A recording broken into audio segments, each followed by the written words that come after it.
Hi, my name is Manu Platt. I'm an assistant professor in the Wallace Coulter Department of Biomedical Engineering at Georgia Tech and Emory University, and I'm excited to share some of the photos from our trips over to South Africa and Ethiopia, where we work on HIV and cardiovascular disease. We're heading off to the University of Witwatersrand, which is where my colleague Denise Evans has a faculty appointment, and there you see me standing in front of the Health Sciences Library as a part of their medical school.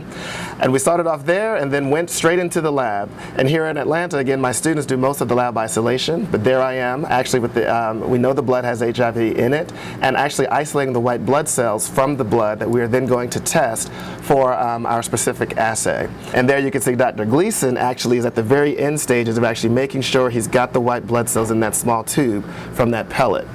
And really this is, the purple picture shows the actual assay that we actually develop. It's very low, it's cheap to do and a very low cost, so we can do these in these low resource environments like South Africa and Ethiopia.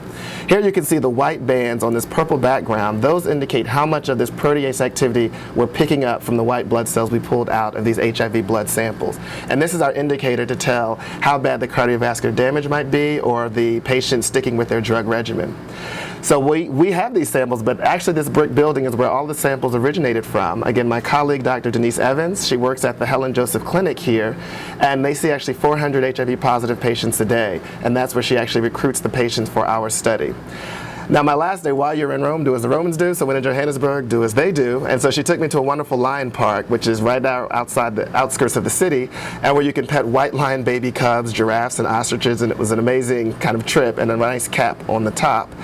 But because things went so well and we were able to actually perform this assay on so many samples in South Africa, we also had, through Rudy Gleason again, connections in Addis Ababa, Ethiopia, working at the Black Lion Hospital. And you can see my student, Ivana Parker, in the background when I went over for a week to help out. She stayed for 2 months, I went for about 10 days. But again, really running this test, and then everything in that lab we actually brought from Atlanta and from Georgia. So it's been a great way of how we could take things that we do in the lab here and optimize them for low cost, low resource for uses in such kind of developing countries. South Africa is actually the hotbed of HIV in the world right now, with up to 15% of the population being HIV positive. So there's a lower barrier to access to these samples, particularly with the great collaboration that's set up with Dr. Denise Evans.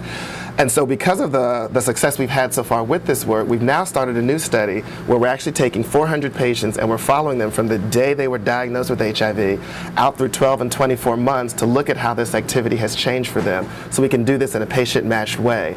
And because of this work, we're actually going back soon, and I'm actually taking 6 of my graduate students and postdocs with me to a major conference over in South Africa. But of course, before we get to the conference, a few of us are going to stop back by Witwatersrand and run a few more samples that have been collected to add to this data that we've been collecting. So it becomes this international partnership between Georgia Tech, Atlanta, and also Johannesburg and the University of Wits to really come to some novel ways to solve these problems.